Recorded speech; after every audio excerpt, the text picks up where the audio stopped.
भाग 4। आज अनाया के बोर्ड का आखिरी पेपर था। जैसे ही सभी एग्जामिनी पेपर खत्म करके बाहर आए, खुश होकर हल्ला मचाना शुरू कर दिया था। ये बोर्ड्स फिनिश, हुर्रे! अनाया भी उन्हीं के साथ थी। भले ही वो आर्यन वाले किस्से के बाद पढ़ाई पर पूरा ध्यान नहीं दे पाई, लेकिन उसने पूरी कोशिश की थी, इसलिए एग्जाम खत्म होने की खुशी अनाया को भी उतनी ही थी। लेकिन जैसे ही वो स्कूल से बाहर आई, उसे ऋषभ स्कूल के गेट पर खड़ा मिला। आप यहां? अनाया बड़ी सी मुस्कुराहट के साथ बोली। क्यों? क्या मैं अपने ही स्कूल नहीं आ सकता? ऋषभ ने कहा, आ तो सकते हैं, लेकिन आपका बोर्ड सेंटर तो दूसरे स्कूल में है ना, तो आप यहां क्या कर रहे हैं? अनाया हंसते हुए बोली, मैं तो बस। ऋषभ हमेशा की तरह उसके सवालों के लिए प्रिपेयर नहीं था। वैसे मैं आज घर देर से जाने वाली हूं, अनाया ने ऋषभ को दुविधा से निकालते हुए कहा।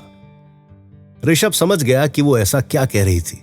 जल्दी से बोला, तो आप जानते हैं? हां, आप रोज मेरा घर तक पीछा करते हो, अनाया मुंह बनाते हुए बोली। अरे मतलब वैसे नहीं, दरअसल उस दिन जो बात हुई थी उस लड़के के साथ, उसके बाद मुझे लगा कि कहीं वो तुम्हें नुकसान पहुंचाने के लिए कुछ ना करे, तो इसलिए मैं हर पेपर के दिन तुम्हारे आसपास ही होता था। अनाया के चेहरे पर एक दबी सी मुस्कान आ गई। तो मतलब आप मेरे बॉडीगार्ड बन रहे थे? अनाया ने पूछा। ऋषभ को हंसी आ गई। बस कुछ ऐसा ही समझ लो, ऋषभ झेंपते हुए बोला। लेकिन मेरी इतनी फिक्र क्यों? अनाया ने अब सबसे महत्वपूर्ण सवाल पूछा। अनाया के सवालों का जवाब देने में ऋषभ हमेशा उलझ ही जाता था, और इस बार भी वो सोच में पड़ गया। अब तुम मेरी दोस्त हो तो इतनी फिक्र तो होगी ही। अंततः ऋषभ को जवाब सूझ ही गया। अरे पर हम दोस्त कब बने? अनाया के तूफानी प्रश्न जारी थे। तो क्या हम दोस्त नहीं हैं? ऋषभ ने पूछा। सवाल का जवाब एक और सवाल से नहीं दिया जाता, अनाया मुस्कुराते हुए बोली। ऋषभ कुछ बोलता, इतने में अनाया के बाकी दोस्तों ने अनाया को पुकारना शुरू कर दिया। अनाया ने उनकी तरफ देखा, फिर वापस ऋषभ की तरफ देखते हुए बोली, तुम्हारे एग्जाम खत्म हो गए? अनाया ने पूछा। हां, कल ही हुए हैं, ऋषभ ने कहा। तो हमारे साथ पुरानी पहाड़ी पर चलोगे? लेकिन तुम्हारे दोस्त और मैं यहां उनके साथ। ऋषभ को थोड़ा अजीब लग रहा था। कोई दिक्कत नहीं है, मेरे फ्रेंड्स बहुत कूल हैं, तुम आ जाओ, बड़ा मजा आएगा, और वैसे भी मैं तो हुई ना। अनाया चाहती थी कि ऋषभ उनके साथ चले, इसी बहाने उसे ऋषभ को और अच्छे से जानने का मौका भी मिल जाता। पर क्या तुम मेरी दोस्त हो? ऋषभ ने पूछा। तो क्या नहीं हूं? अनाया हंसते हुए बोली। ऋषभ भी मुस्कुराने लगा। ठीक है, चलो चलते हैं, ऋषभ ने कहा। वैसे welcome to my life mister Rishabh, Anaya ने मुस्कुराते हुए कहा। उन दोनों से अपनी मुस्कुराहट छुपाई नहीं जा रही थी। अनाया और उसके सभी दोस्त पुरानी पहाड़ी की चोटी पर पहुंच गए थे। ऋषभ और अनाया ने एक दूसरे का हाथ पकड़ रखा था। अनाया के सभी दोस्त समझ गए थे कि कुछ तो खिचड़ी जरूर पक रही है। वैसे ऋषभ सभी को अच्छा लगा था, समझदार और शांत। अनाया, तुम क्या यहां रेगुलर आती हो? ऋषभ ने पूछा। नहीं, पर हां, साल में 2-3 बार तो आ ही जाती हूं, अनाया ने जवाब दिया। दोनों धीरे धीरे आगे बढ़ते हुए एकदम किनारे पर पहुंच गए थे। अनाया ने कहा, एक मजेदार चीज सुनोगे? जरूर, ऋषभ मुस्कुराते हुए बोला। अनाया भागकर खाई की तरफ गई और जोर से चिल्लाई, अनाया! उसकी आवाज पहाड़ियों से टकराते हुए वापस आई तो सही, पर अनाया की आवाज इतनी बुलंद नहीं थी जिसके कारण वो इफेक्ट नहीं आ रहा था। अनाया ने निराश होकर ऋषभ की तरफ देखा। एक बार और कोशिश करो, ऋषभ ने कहा। उसने फिर से कोशिश की, पर वही हुआ जैसा पिछली बार हुआ था।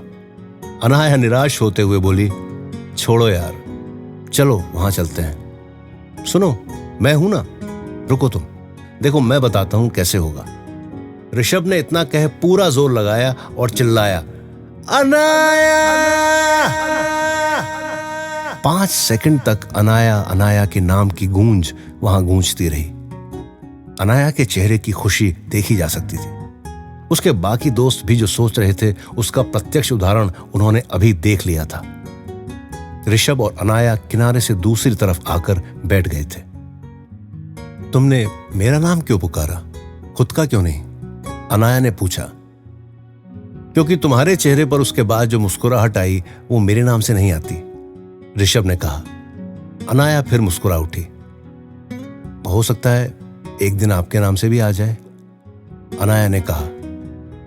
ऋषभ शर्माते हुए मुस्कुराने लगा। अरे आप तो ब्लश करने लगे, बोलकर अनाया हंस पड़ी।